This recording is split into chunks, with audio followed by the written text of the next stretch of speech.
8 bows, all under $200. Which bow is best for you? The number one question I get is, what bow should I buy? And thank you for all the support. By purchasing our archery products, this allows me to buy these bows having no affiliation with these companies so that I can give you honest reviews. Specs, speed, smoothness, snagability, and sacrifice is the scale we are testing these bows to. Each person is different and each bow is different, meaning I don't know exactly what bow you will need, but my goal is to give you enough information so that you can make an educated choice on the next bow to buy. So let's get right into it.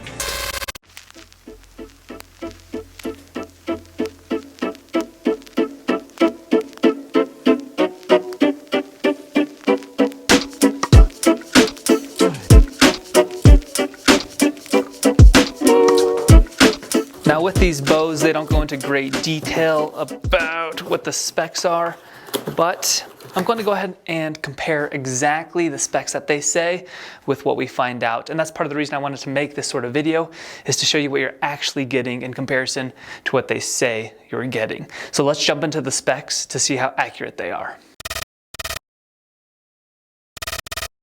The limb design is a continuous taper, meaning at the riser it is the widest, and the limbs continue to taper down all the way to the limb tips. These limbs consist of fiberglass and bamboo.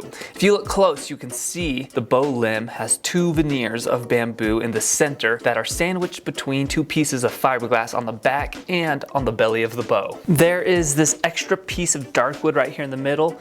No description I can find mentions it at all. It's just a hard piece of wood here to keep the limb from bending right near the handle section.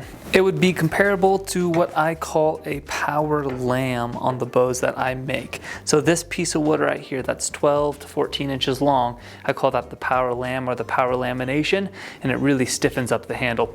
So I'm not sure, but I think that's what they're going for with that extra piece of wood right there near the handle section. The limb has a locator pin hole and a hole for the bolt. Moving down to the limb tip, we have fiberglass tip overlays. As a matter of fact, this part of the bow appears to have had some problems in the past. I found a couple of 1-star reviews that state, right out of the box, first shot the string snappy, and tip overlay broke off and launched God knows where. I'm in the process of making an overlay. I do love the look of the bow and where I'm fixing and unable to shoot something I paid money for and having to spend money and time before doing so. Really upset. And the other 1-star review, tip of limb sheared off and broke string and shot 14. Returned, refunded with no problem at all. Thanks, Amazon. If you are someone who left one of these reviews, it's good to meet you. How you doing?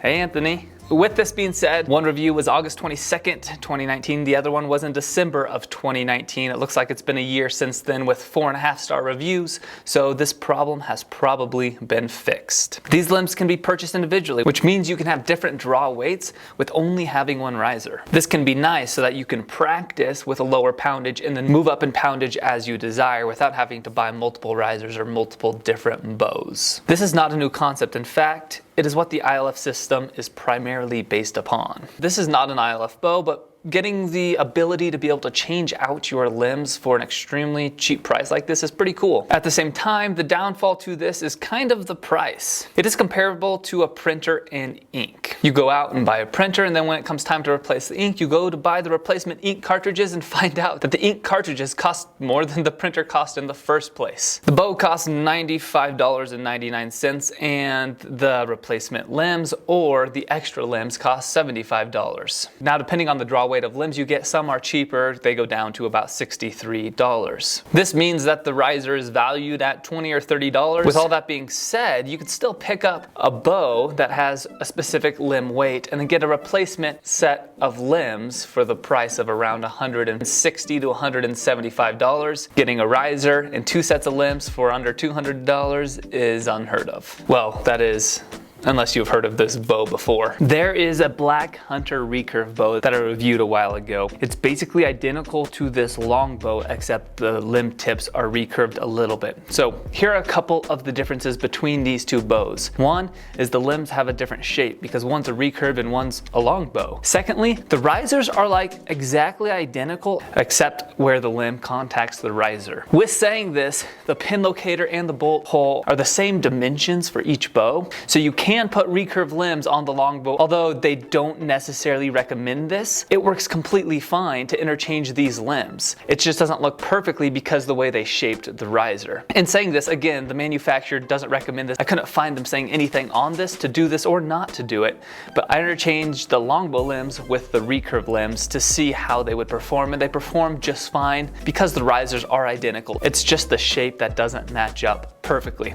So in my opinion, functionality is going to be the exact same, and what this means is it gives you a recurve bow and a longbow depending upon the limbs you have if you wanted to interchange recurve and longbow limbs. Another thing to notice about the difference in the recurve and the longbow is with the recurve bow, they made the limbs thinner. I like this. I'd rather the width on the limbs be thinner and then to leave a little more thickness on the belly of the bow, or in this case, it's all calculated based upon their veneers, and so that'd be probably thicker pieces of bamboo in the center. The reason I like this is from my personal experience in general, it tends to lead to a faster bow. You can differentiate the top limb to the bottom limb based upon the riding.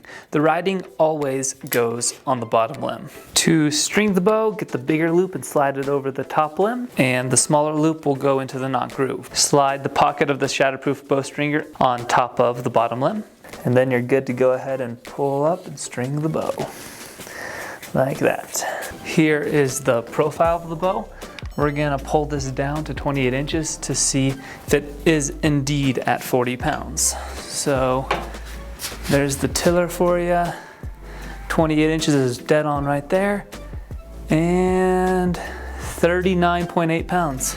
So this Black Hunter longbow does come with a Dyneema string. The serving section is 6 inches and it's better placed than the last bow review so that your fingers stay on the serving the whole time.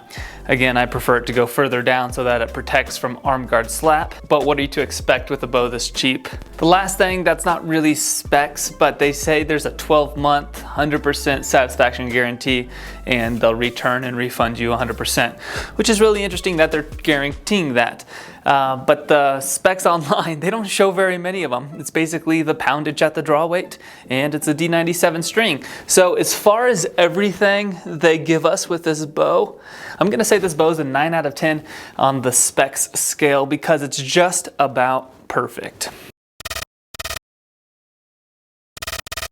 All right, coming in with maybe one of the most important things about a bow, the snagability test. How long does it take to shoot good with this bow? In the sense of when you pick it up in your first 50 shots, does it take a really long time to figure out the bow, or does it take not so long? So I did this with 8 different bows, and the average of these 8 different bows taking 50 shots at 20 yards on this target was 406 points, with a total of 500 possible points.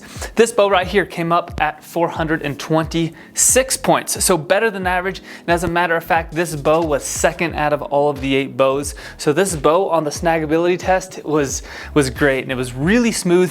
Now, I don't want to be too biased because part of this could be because I have shot the recurve version of this bow. So maybe because they're fairly similar, it was easier for me. I'm not sure. But the shooting experience, I would agree, would be at number 2 out of all of the bows that I tested under 200 bucks. And the crazy thing is, I tested quite a few bows at $180 price point. This one's only, 95, somewhere in there? That's just crazy. So on the snagability test, I'm definitely gonna give this bow an 8 out of 10.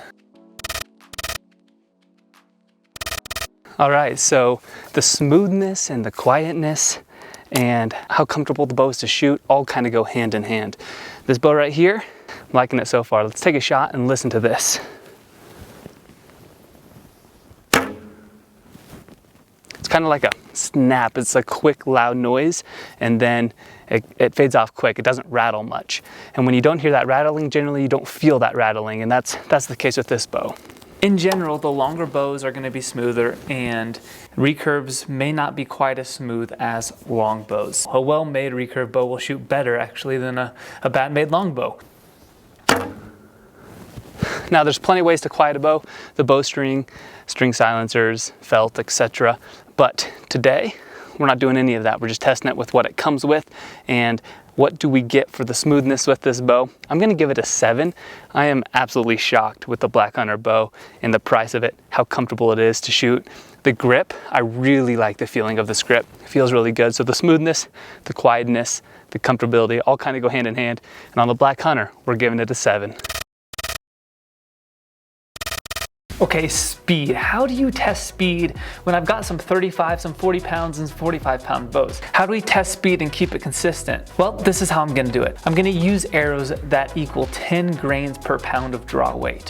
What this means is that if I have a 40 pound bow, I'm gonna have a 400 grain arrow. A 35 pound bow will have a 35 grain arrow, and so on. With this, I'll shoot it through the chronograph, and this should give us a good baseline for how fast it is. And once all of these bow reviews are done, I'll post a video with all the bows and all the specs comparing the 40 pound bow to another 40 pound bow to another 40 pound bow, and then the 35 pound bows and the 45 pound bows compared to each other.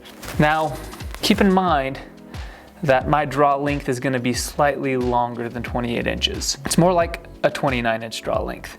So just keep that in mind that I'm gonna be drawing it a little further, which will make it shoot a little bit faster. If you draw the bow to 24 inches, it's gonna shoot a lot slower than if you drew it back to 28 inches. I found this out with a 100-pound bow I made, that drawing a 100-pound bow as far back as I could still shot slower than drawing a 60-pound bow all the way back. Very interesting on how much faster not just poundage makes, but actually the draw length makes. So on the speed test, I take this and I shoot it through the chronograph 5 times, 10 grains per pound of draw weight. And what we came out to on the average is 191 feet per second. For this caliber of bow or price range, that blows my mind. For a beginner bow or something that's, I don't know, archery's so different because, you know, you can go bare bow, Olympic archery, you can go extremely primitive and historical. There's so many different variations you can go.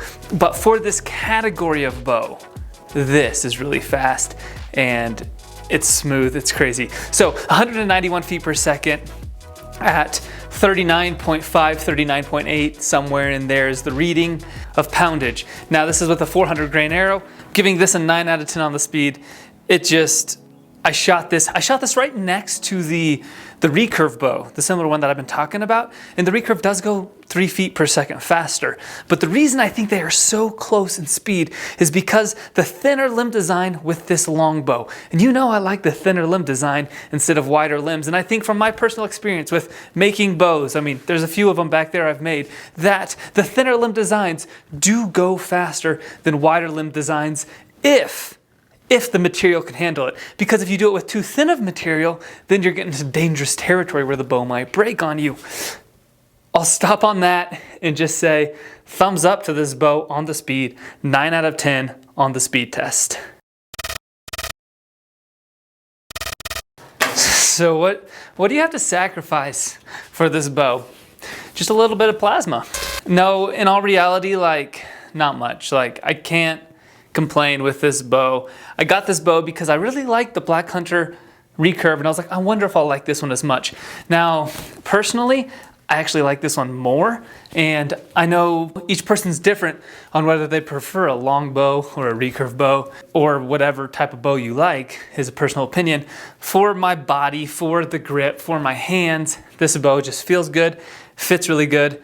I would buy this bow again. Now I can't tell you to buy this bow. I don't think I should ever really tell you to buy a bow because you might be different. You might be shorter, you might be taller, you might not need as longer of a draw length. And that's exactly why we've got all of those bows down there that I'm gonna continue to review. And there's some other really good options out there, but if you're looking for a bow under $100, this is the #1 bow I could recommend at this time. Now that recurve's like $112, $115 range, somewhere in there. And so it's very, very close in price. You get 3 feet per second faster, but at the same time, it is a little bit less smooth and there's a little more hand vibration. So what do you like? I personally love smoother bows. I would rather my bow shoot 15 feet per second slower and it just be like a smooth, perfect dart, little hand shock. That's my style. So with that kind of picture in mind, that's where I'm coming from. But I cannot complain at all with this bow. I would definitely buy this bow again. I didn't know you could get a bow that good for that cheap. And you may not always be able to, but you can right now. So sacrifice, We're gonna give it the best score you can, a 10 out of 10. You don't really have to sacrifice anything for the value you're getting in the archery world. $100, and anything I would want to do, I could do with this bow. As a beginner, this would be such a good bow to learn if you like archery, because I mean, you're only $100 into it, and you know it's a smooth shooting bow. It's gonna be an enjoyable experience. Because what you don't want to happen is to get your first bow and it just be a terrible bow, and you're like, this is just, I don't even like archery, and it's like the bow's fault. I'm not saying it's always the bow's fault, but what I am saying is the bow does make a difference. The archer makes the shot always, but a good bow and a good archer can create great shots rather than a good archer and a bad bow. It's gonna be harder. On the Shatterproof Archery scale, this scores a 43. That's the best bow we've reviewed yet. We'll see on the rest of these how they turn out, but I couldn't recommend a better bow under $100. I literally couldn't. Great scores, great bow, did not disappoint, and actually exceeded my expectations quite a bit.